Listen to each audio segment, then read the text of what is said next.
శ్రీ విశ్వ విజ్ఞాన విద్య ఆధ్యాత్మిక పీఠ సభా సభ్యులకు సభ్యతలకు నా హృదయపూర్వక మనస్సువాంజలు.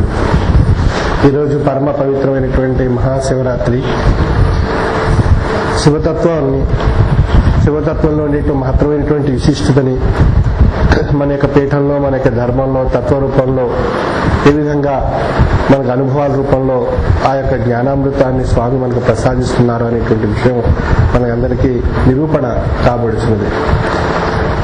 అంటే శివుడు ఈ యొక్క శరీరాన్ని ఆశ్రయించి ఉన్నప్పుడు ఆ తత్వంలో ఉండేటువంటి మహత్తరమైనటువంటి విషయం మనకు అవగాహన కాబడుతుంది. అంటే చైతన్యం, జీవ చైతన్యం శరీరానికి ఆవహించి ఉన్నప్పుడు మాత్రమే తత్వం యొక్క మహత్తరమైనటువంటి విషయాన్ని తెలుసుకోగలుగుతాడు.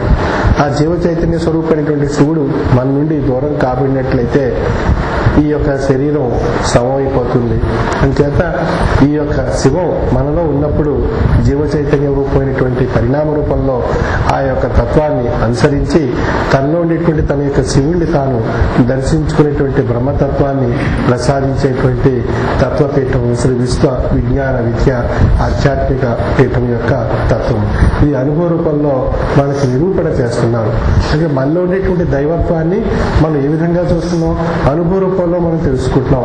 మనలో దైవత్వం ఏ విధంగా ఉంది, ఆ యొక్క దైవత్వాన్ని ఏ విధంగా మనకు స్వామి చూపెడుతున్నారు అనేటువంటి విషయాన్ని మనకి నిరూపణ చేసేటువంటి దృష్టి కలిగిస్తున్నారు. అది ఏ రూపంగా ఉంది, అనుభవ రూపంలో మనకు ప్రసాదిస్తున్నారు.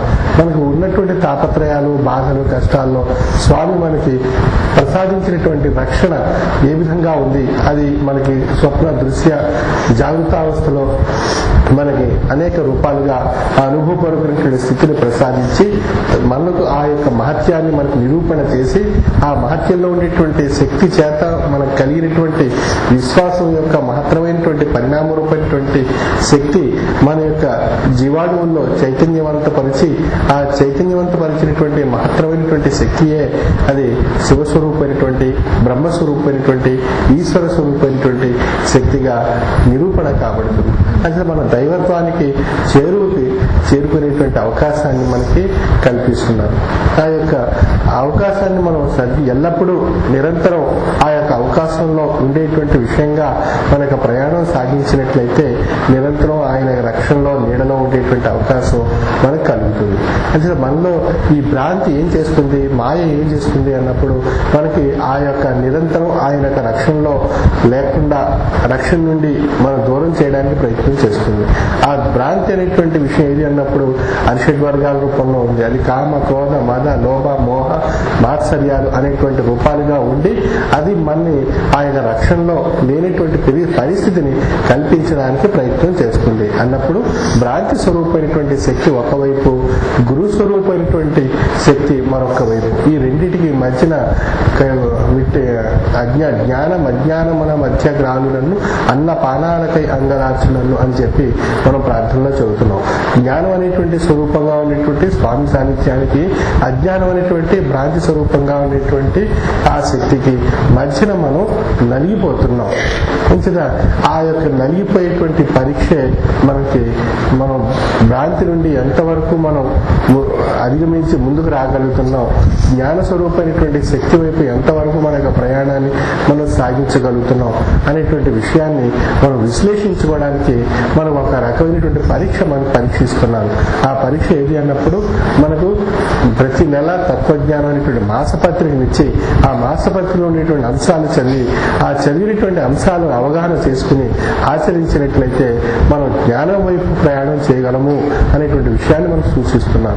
ఆ పుస్తకాన్ని మనం చదవకుండా, పీఠాధిపతులు రచించినటువంటి గ్రంథాలు మనం మరుగున పెట్టి చదవకుండా ఏదో మనం పుస్తకాలు కొన్నాము అన్నటువంటి దృష్టితో అది పక్కన పెట్టేసి మనం ఆ యొక్క జ్ఞానస్వరూపమైనటువంటి విషయాలు అవగాహన చేసుకోకపోవడం చేత కానీ, ఆచరించకపోవడం చేత కానీ, మనం అది యొక్క దాని యందు దృష్టి పెట్టకపోవడం చేత మనకు మనలో ఉండేటువంటి భ్రాంతి శక్తి దినదినాభివృద్ధి చెంది తద్వారా మనకు అరిషడ్వర్గాల యొక్క స్థాయిని వృద్ధిపరుస్తూ మనకి అనేక రకాలైనటువంటి భ్రాంతులు మనకు కల్పిస్తూ మనకి చివరికి అధో స్థితికి తీసుకుని వెళ్ళేటువంటి ప్రయత్నం వైపు ఆ భ్రాంతి శక్తి ప్రయత్నం చేస్తుంది. వస్తుంది. అంచేత మన భ్రాంతి యొక్క శక్తి యొక్క స్థాయిలో వృద్ధి చెందడం చేత, ఆ యొక్క శక్తి మనలో వృద్ధి చెందడం చేత అనేక రూపాలుగా మనకు తాపత్రయాలు, కష్టాలు, సమస్యలు అవన్నీ మన చుట్టూ చేరి మన బాధిస్తూ ఉంటుంటాయి. అంచేత వాటి నుండి అధిగమించేటువంటి స్వరూపంగా ఉండేటువంటి ప్రయత్నాన్ని, సూక్ష్మమైనటువంటి మార్గాన్ని మన స్వామి మనకు ప్రసాదించినప్పటికీ అది వాటి యందు మనం దృష్టి పెట్టకపోవడం చేత మనలో ఉండేటువంటి లోపమే మనకు నష్టానికి దారితీస్తుంది. మనలో ఉండేటువంటి లోపమే మన యొక్క కష్టాలకు బాధ్యత వహించేటట్టు చేస్తుంది. అంచేత మనం ఏం చేయాలి, స్వామి మనకి ఏం ఆజ్ఞాపించారు ఆ యొక్క విషయాన్ని ఒక్కసారి మనసులో మననం చేసుకుని మనం ఆ యొక్క అటువైపు దృష్టి మరల్చి మన యొక్క ప్రయత్నం మనం చేసినట్లయితే మన స్వామి యొక్క నీడలో ఉండేటువంటి అవకాశం ఉంది. ఈ గీత లోపలికి రావాలి అన్నట్లయితే ఆ ప్రయత్నం చేయాలి. ఆ గీత ఆవలి వైపు పడాలి అన్నట్లయితే అది భ్రాంతి మనని, అటుపక్క భ్రాంతి ఉంది. అది ఒక గీత మధ్యలో మన ఇటు భ్రాంతికి అటు ఈశ్వర సన్నిహితమైనటువంటి శక్తికి మధ్యలో నిల్చొని మనం పరీక్షించేటువంటి స్థితిలో మనం ఉన్నప్పుడు మనం ఆశ్రయించేటువంటి విషయాలు, మనం ఆజ్ఞాపించినటువంటి విషయాలు ఆ రెండింటిని మనం పాటించినట్లయితే, ఆచరించినట్లయితే ఆ గీత దాటి స్వామి యొక్క రక్షణలో ఉండగలుగుతాం. ఆ గీత దాటలేకపోయినట్లయితే అది భ్రాంతి యొక్క రక్షణ, భ్రాంతి యొక్క స్వభావంతో ఉండిపోయేటువంటి అవకాశం ఉంది.